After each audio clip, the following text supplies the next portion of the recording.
Today, we're going to be doing an Arizona Cardinals 2025 record prediction. Are they finally going to make the playoffs when they are tied with fifth easiest schedule in the entirety of the NFL per ESPN? Well, let's break it down.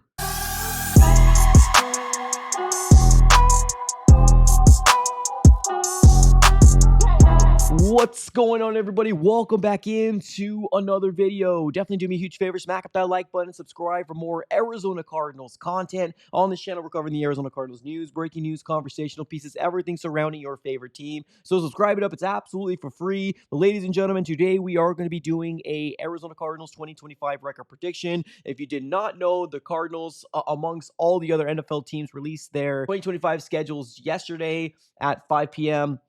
Arizona time, 8 p.m. Eastern, and now we got a better understanding as to what the Cardinals could potentially be. Like, this was the final piece of the offseason to really kind of figure out what the 2025 season is going to be able to shake out as, right? So we're going to be doing this game by game, and let me know where you disagree with me here in the chat below. I would love to hear your guys' opinions on this whole situation. So we're going to start off here in week one, and this is going to be a road game versus the New Orleans Saints. And I honestly have the Arizona Cardinals starting off hot with a W. Now, I want to go ahead and explain as to why I'm giving this a W right from the rip.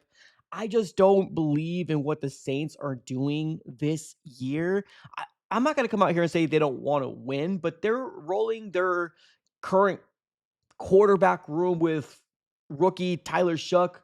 They also got Spencer Rattler, which is going into his year two, which had a couple good things here and there, but is not a franchise quarterback. In the moment we heard that Derek Carr retired about, a week and a half ago, I don't think there's any Saints fans that are optimistic about the division or playoffs or winning many games in the NFL season in 2025 for them. So I feel like this is going to be a really, really good opportunity for the Cardinals to start off really hot. Now, it is unfortunate that we are starting off the season on the road, but you might as well get one of those road wins under your belt. The Saints are not projected to be good. So I hope the Cardinals go into New Orleans and take care of business. I really do. I really hope they do, because that could make a really, really good starting point to the 2025 season if we can take care of business. So I got the Cardinals getting a W in New Orleans, starting off 1-0 versus the Saints. Let's move on over to week two. And yes, you are seeing a W there, ladies and gentlemen.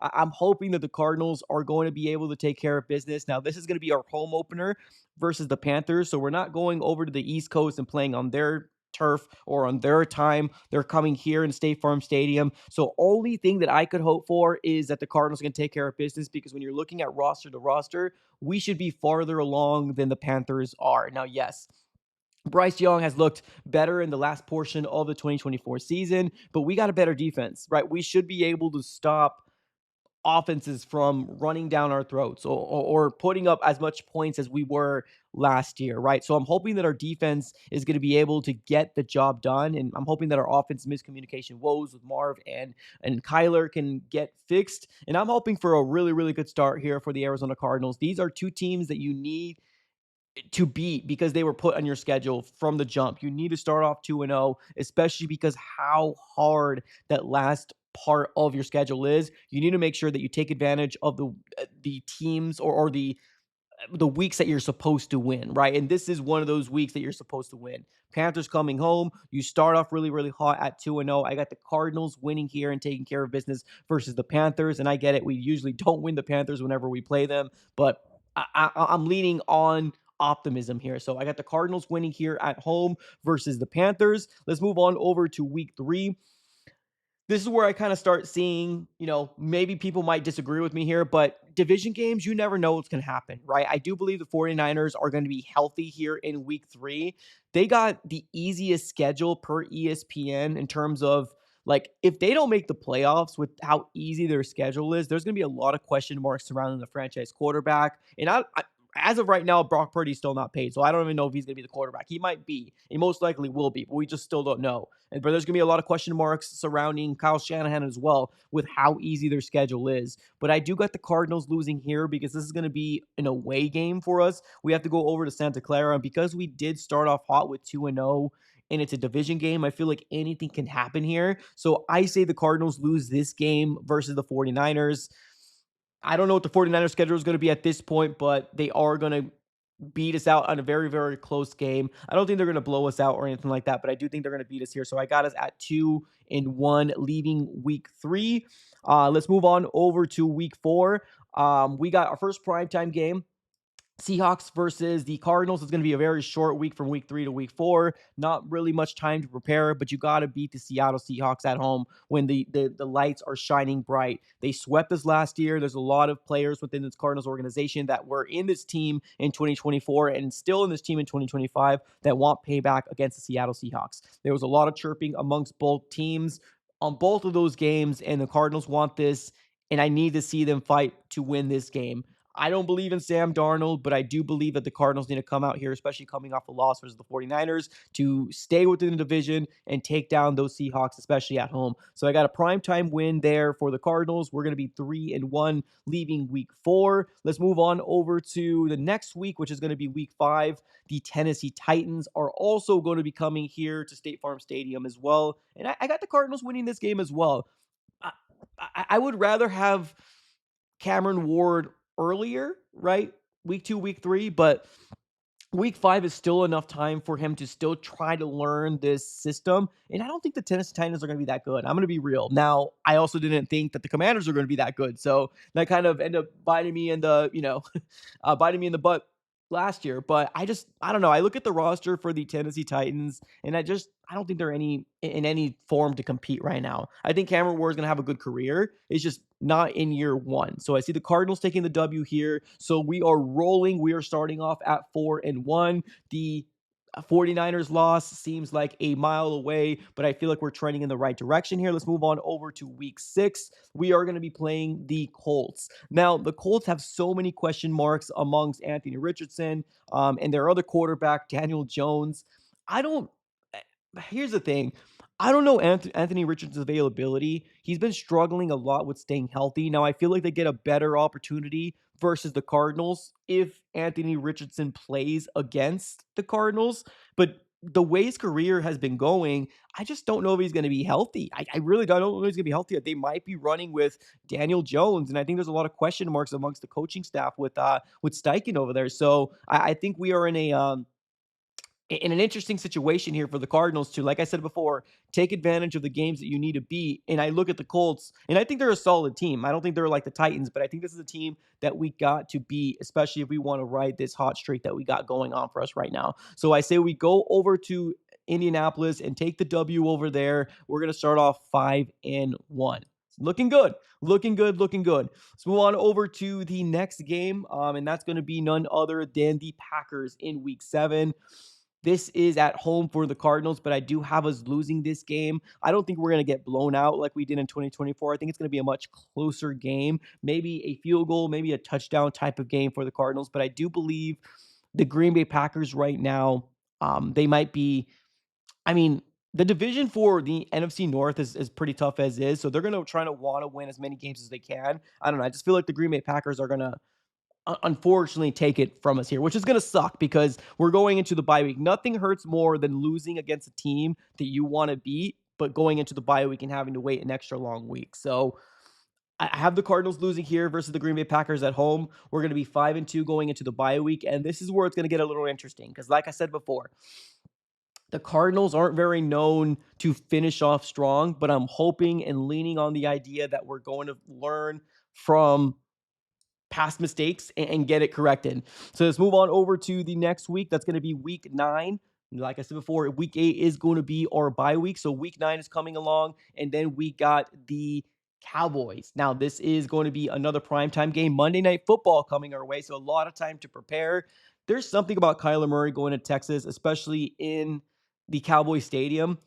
He plays out of his mind. And I don't think that's going to change this year. I think the Arizona Cardinals are going to go over to Dallas and take care of business. I have us going 6-2, leaving week 9. Let's move on over to the next week. That's going to be against the, let's see here, week 10 versus the Seahawks.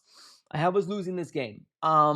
It's going to be an away game. This is not one of those things where I feel like the Seahawks are a better team than us. It's just if we are going to sweep the Seahawks, which honestly, like I didn't have high hopes for Geno, but he actually proved me wrong. But I have less hopes for Sam Darnold. Let's see what he decides to do. But I do have us splitting with the Seattle Seahawks. So I have an L here. I have it at 6-3. I have it at 6-3. Let's move on over to the next week. We got week 11 versus the 49ers. I have a W here. This is going to be at home. And with the 49ers, I think they're going to have a hard time staying healthy. With McCaffrey, Kittle, a lot of their guys are getting older, so I think they're going to be dealing with those dog days of the NFL season where they're probably not going to be able to stay healthy. So I feel like the Cardinals are going to take advantage of that. And on top of that, I think the Cardinals will be a much better team here in Week 11. So I say that we get the win here versus the 49ers, which means we are splitting with the 49ers as well. Although I would love to say we're going to sweep them, I'm going to say we're going to split with the 49ers and split with the Seahawks so far. So I got us at 7-3. Let's move on over to week 12, and that's going to be versus the Jacksonville Jaguars. And I got a W here. I think this is kind of self-explanatory, not to be disrespectful to Trevor Lawrence and the Jacksonville Jaguars, but I just feel like we are a much better team. But they do got a really good wide receiving core over there. But we do got a really good cornerback, or at least young cornerback, depth right now with Garrett Williams.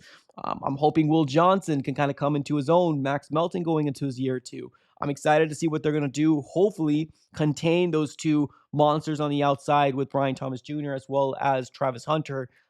I'm confident that the Cardinals can come out with a W here, especially because it is here in State Farm Stadium. So I have the Cardinals at 8-3, leaving week 12. Let's move on over to week 13, the Buccaneers. If this was at home, I would give this to the Cardinals, but because this is away and we're moving on over to the East Coast, I feel like that's going to kind of mess up our timeline here. So I have the Cardinals losing this game, which is unfortunate because I feel like what Kyler usually beats Baker Mayfield usually, but that Buccaneers team is really solid. Like they got Bucky Irving, they just got Emeka Ibuka, they've had Godwin, they've had Evans. Like I said, the Bucky Irving, the running back that they ended up drafting last year, looks to be already a star. So, and then Baker Mayfield could make some plays with his legs as well. So I have us losing against this game in the Buccaneers. If it was home, I would say a W, but I'm going to say an L here. So I got the Cardinals at 8-4. So far looking good. Move on over to week 14. Yes, you're seeing this right, ladies and gentlemen. We broke the barrier last year with beating the Rams in the early part of the 2024 season. I feel like that's going to carry on, and I know Sean McVay is a wizard when it comes down to the Cardinals, but this is going to be the time where we need to get rid of that stigma, right? Especially towards the end part of the season. If you want to take away the stigma of crashing and burning at the end of the season, these are the games that you need to beat, because from the Buccaneers game on, these are probably playoff games. Like, I'm going to be, this is the playoff atmosphere. So we need to change the stigma on the Cardinals, and you got to win these games. So I got the Cardinals winning here in week 14 versus the Rams. And this is going to be a home game, so that's going to go to our advantage. Next week is going to be week 15 versus the Texans. Unfortunately, I got us losing this game. I do think CJ Stroud is the best quarterback in that entire division. And I know that division isn't the best, but he's already won some playoff games. I know he can show up in some clutch times, and I still need to see that from Kyler Murray. If he can show me that this year, then when we get to this point next year, we can have a little bit more confidence. But I do have the Texans edging it out versus the Cardinals here. I don't think we're going to get blown out either. I think these are going to be close games, but I have us losing this game. We're going to be 9-5. Moving on over to week 16, Falcons. I don't know. I like their draft and what they did, especially getting Jalen Walker and James Pierce Jr. Those are guys that I really liked in the draft. I'm curious to figure out what their career is going to look like, but I don't know. I don't see the Falcons really doing very much this year. So another thing where you got to take advantage of those teams that you should be, right? So I got us winning this game. We're 10-5, already reaching double digits. Things are starting to look good, but these last two games are going to be tough for the Cardinals. Let's move on over to the next week, week 17. Man, I would love to say the Cardinals are going to go into Cincinnati and take it to Joe Burrow. Now, this is going to be one of those games that's going to be flexed, either a Saturday game or a Sunday game. And it is going to be away. It's going to be in Cincinnati. There's something about Joe Burrow, man. He's got the ice in his veins. This guy is as clutch as it comes. I would love to give the W here to the Cardinals and have us 11 wins. It's just, I don't see the Cardinals going to Cincinnati and taking care of business. Like I said before, versus the Texans, if we can start seeing that in a consistent manner with our current state at, of this organization, I would feel a little bit more confident. But right now, I don't know. I got to give the L over to the Cardinals, unfortunately. It's going to be a tough atmosphere and a tough win in Cincinnati, but that's why I have the loss here. Let's move on over to the last game for the Arizona Cardinals. And yes, this means we're going to sweep. We're going to sweep them. We're going to sweep the Rams. Now, here's the thing. I get it. It's going to be hard to sweep the Sean McVay-led Rams with Matthew Stafford and all that, right? It's going to be very, very hard to do so. But this very well might be the division game of the year. The Cardinals need to come out with the win here. We got to get rid of the stigma of, oh, we cannot win in the end part of the season. We are still ranked, what? We're tied with fifth best or like the weakest schedule. Like, we got to take advantage of this, right? Especially in the morning or the early part of the season. Now, if we sweep the Seattle Seahawks, we can still get to the spot, right? If we split with the Rams, like, we got to be able to sweep one of these division guys. Now, I know it's more realistic to sweep the Seahawks or maybe the 49ers as opposed to the Rams, but these are the games where I want to see the Cardinals go into a playoff run with some sort of momentum, right? And not being back-ended to the playoffs. Like, they got to take advantage of the games that they need to. And this is where I have the Arizona Cardinals at 11-6 on the season. What are your overall thoughts, ladies and gentlemen, about the Arizona Cardinals in the 2025 season? Now that we have the schedule in front of us, let me know here in the comments below. I absolutely appreciate you guys for tuning in as always. Have a great rest of your day and go Cardinals.